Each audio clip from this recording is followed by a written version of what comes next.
over the years, as the audience has heard my increasing exasperation with how strong and instant takes have gotten, okay? And I really don't know how you can have a very strong opinion on Malik Willis, but I am seeing a great deal of very strong opinion on both sides on the Dolphins getting Malik Willis. It's hope. That's part of it. It's also encouraging that they actually have a plan. Yesterday, 24 hours ago on this show, when I was saying I thought that Malik Willis was where it is that this was headed after they waived Tua, you had mentioned that people were talking about Arizona as his favorite destination. They have the better skill players. Tua ends up in Atlanta now. They have the better skill players. But the opinions on Malik Willis range from Chase Daniels saying, quote, Malik Willis is worth it all for the Dolphins. He was on his tip. The film is so much better than you think. Timing, touch, and anticipation. Mina Kimes says he's got a cannon, incredible dual threat quarterback. Incredible is very strong. But here's Dominique Foxworth on the other side of this. This isn't the best option out there, but of the available options, it seems like he's going to have a legitimate chance to prove himself. The problem is this team feels to be obviously in a rebuild, and they're hampered by the big dead money on the Tua contract, and he's going to be limited. This team is going to be limited. The expectations are going to be a little low for this team, and the support that he enjoyed in Green Bay when he had those few successful games over the past couple of years, that's not going to be there. We're not sure that Bobby Slowick is a good offensive coordinator. We haven't seen Waddle carry this offense alone. HN, we know, is an explosive, big play running back. The offensive line has issues. The defense has issues. And we started with the offensive coordinator. You have a first-time head coach. The offensive coordinator is unproven. The more I examine this situation, it might be the best that you're going to get if you only have a small sample size like Malik Willis. Zaz, what is your opinion here? I think they went from super boring and definitely going to be terrible next year to very interesting. The Dolphin fan now every single week has something to watch, hoping that this guy is going to be their franchise quarterback and that they found a gem at a very good price. I mean, the Dolphin fan has never, Tannehill was able to run a little bit, but not like this. The Dolphin fan has never witnessed a dual threat quarterback. They've never had the guy who can run and make the fun, explosive plays. You had Snoop Huntley for a little bit. Okay, what are you doing there? But Fiedler was sneaky. Pat White would like a word. But the other side of it for me is, man, I thought this front office was going to be a little bit patient with this rebuild. This is not patient at all. This is very impatient. No, I don't think this is impatient because they're in handcuffs, right? You can say it's a good contract because it's essentially 2 years, $45 million. You can get out from under it if it's a mistake. But you're paying for the quarterback position next year about $90 million because you've got so much dead cap money in Tua. And because of that dead cap money, you have to align it so that if this is a mistake 2 years from now, you're okay. That's a good point. You have to get someone cheap because you're paying a lot. You're paying at quarterback more than the Chiefs are paying Mahomes by a good amount because you've got two quarterbacks that you're paying a lot next year. And in a salary cap sport, while he represents only Malik Willis represents only 7% of your salary cap, which is where you'd love to have a great quarterback at value, the amount you're paying Tua makes it so that this front office is in handcuffs. And this is the best of the available options. I would have preferred Kyler Murray, but a guy coming into a system with people that he knows is something that does create that hope you're talking about. A couple of things that I want to point out, though.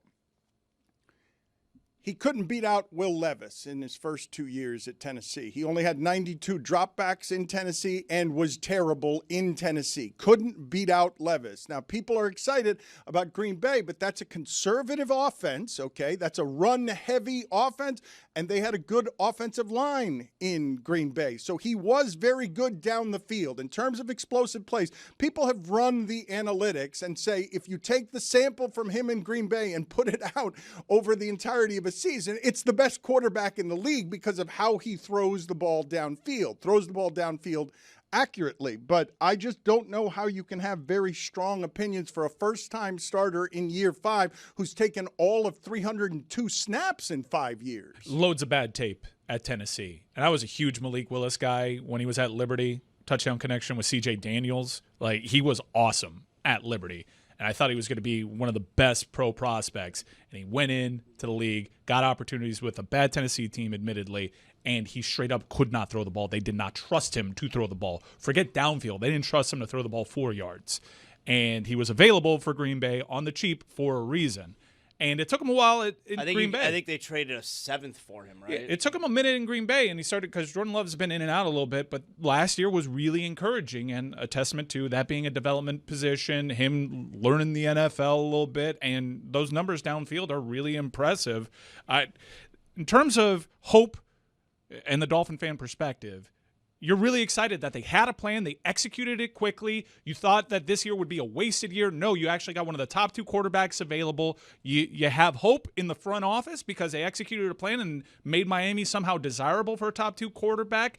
And you have a big variable in Malik Willis that could go either way. Like, the ceiling's really high with him. Are the Dolphins falling into a trap that Miami Heat does to other teams where they're like, we're going to develop this guy who's going to be really good for us, but then when you get to your team over there and you pay him a ton of money, he's not going to be that good, right? Like, are we worried that Green Bay's development system, and obviously they don't do free agents, they don't do trades, like they draft and they develop. Like, that's their MO. And it's like, is that happening with Malik Willis where you're going to get here, he has none of the skill players around him, like, oh, who is this guy? I really like the point you made about, Dan, about the timeline with essentially it's 2-year contract. It matches up with the 2 years that the Dolphins It's really limiting the position that this management team is in as janitorial workers trying to clean up this particular thing. But it lines up with the 2 years that they're at a major cap deficit because of Tua, and then you can kind of either then you have multiple options. Like right now, the only option would have been, hey, hopefully next year we get a good draft pick. Now you'll have 2 options. Either you like Malik Willis or you'll decide to eventually go into the draft. There's not a lot of precedent for a quarterback who, for 4 years, has been a backup, extremely small. It's not like he got 6-8 games. Recent precedent, because this used to be how quarterbacks looked all the time at the beginning. It'd be the most normal thing in the world for a quarterback to have to wait 5 years that's a lot. to learn the position. But the way that he looked in Tennessee is how my experience with young quarterbacks before the last 7 years has always been. And I also think something that's interesting here is, and another bad position that this management team inherits, the single greatest advantage that you can have in that sport since Russell Wilson was winning the championship in Seattle is you get a good quarterback cheap so that you could build the rest of your team. This is the opposite of that. Not because of Malik Willis, but because of their quarterback situation. They've got a ton of dead money tied in not being able to know whether they still have a quarterback or not.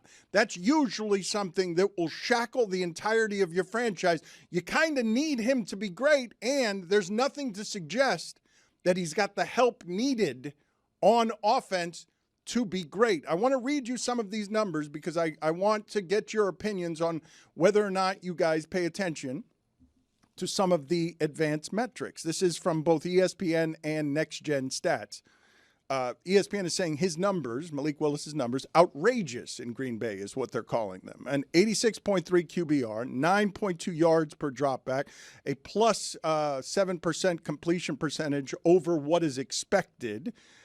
Those stats would rank all of them first over the past 2 seasons among QBR qualifiers if he did it over a larger sample, and he generated 0.38 EPA per dropback across 24 and 25 with the Packers. That's the most in the NFL. He throws the ball downfield, but I don't think the Dolphins could get downfield without Tyreek Hill. Do you? Do you think the Dolphins can get downfield without Tyreek Hill? Has Waddle proven to you that he's a deep threat without Tyreek Hill? He is, yeah, and he has. He did play on this team, some without Tyreek Hill alongside him. That's his game. I mean, the thing with Waddle is, can his frame hold up? His wide receiver core is bad right now. I mean, I haven't watched a Dolphin game where I haven't seen Jalen Waddle limping to the sidelines and being worked on. I don't know if his body's built for this.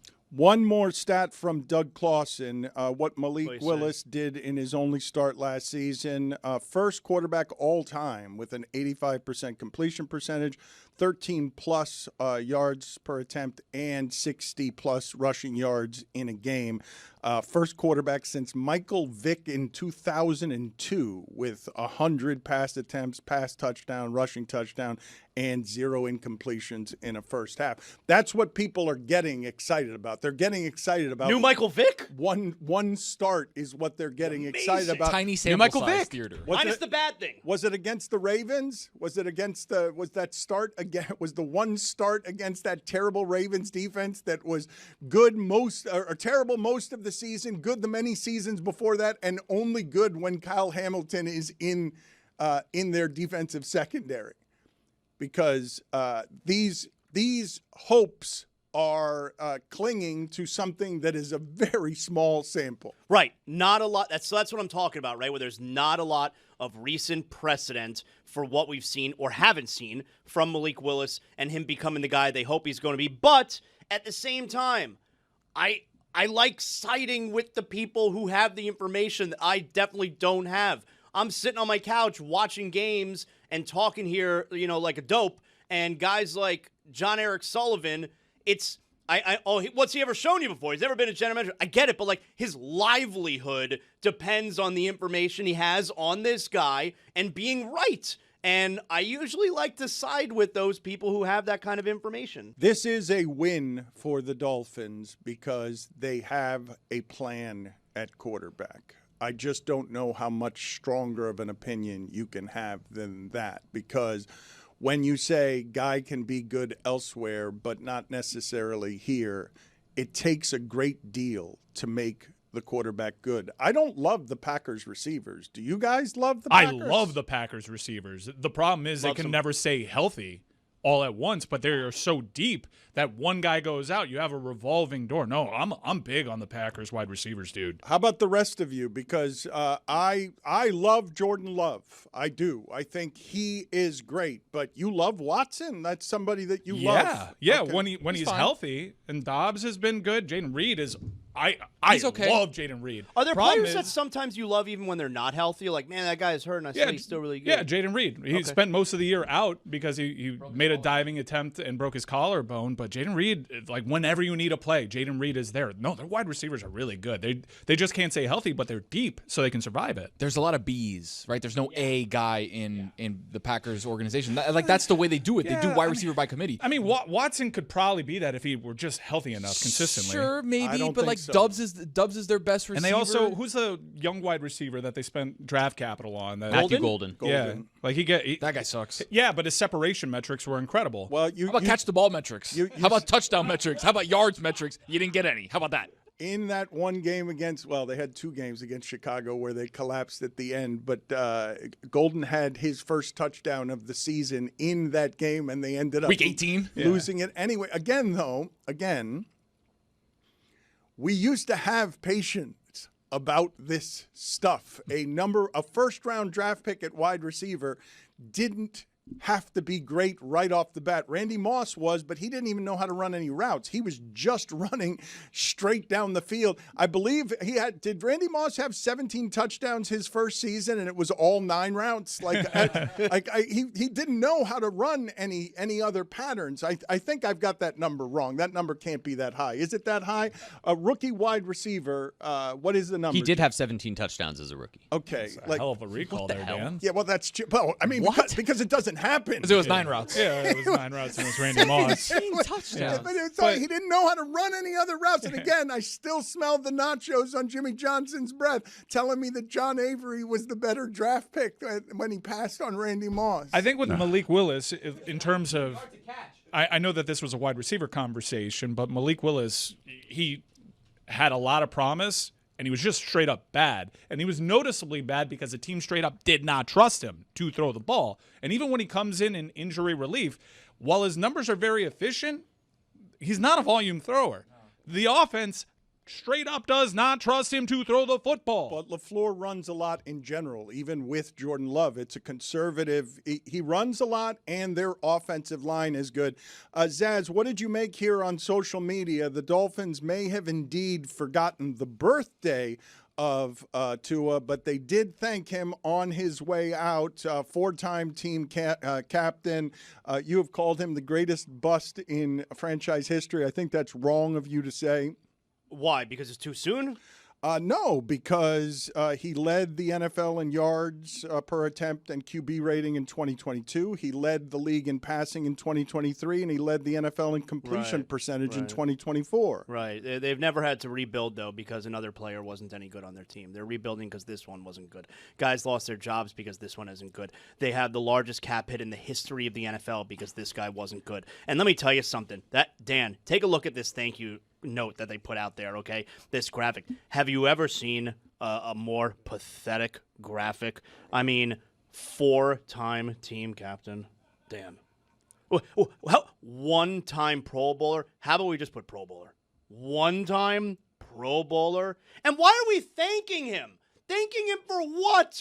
They drafted him number 5 overall. They tried to build a franchise around him. They got 0 playoff wins. What are we thanking him for? Right. Why is everything a participation trophy? You're being a little strong in all of your opinions on Tua. And the part that I don't think is fair about it, because I know he was important, I understand what it is that you're saying. Leads the NFL in yards per attempt and QB rating in 2022. Led the NFL in passing yards in 2023. And then his brain gets totally scrambled. And last year, 2024, he leads the NFL in completion percentage. But in there, his brain gets totally scrambled. So what do you do with that? Mike says, I love a guy when he's healthy, don't love a guy when he's not healthy. Tua was playing, and all indications are, from watching what happened to him short circuit, that wasn't a healthy quarterback trying to play last year, throwing bubble screens and everything behind the line of scrimmage. And so you're calling him a bust. And I'm like, how fair is that when you're talking about brain scrambling? I mean, well, okay, is it only not fair because the injury is brain, or would it have been any injury? Well, but I don't think you say bust of, like Mike said yesterday when we're talking about the all-time Dolphin bust, he said Yatil Green, but that doesn't count because he was injured. He never played. He was gone the whole time. He never showed you anything. And Mike saying, well, that doesn't count because he's injured.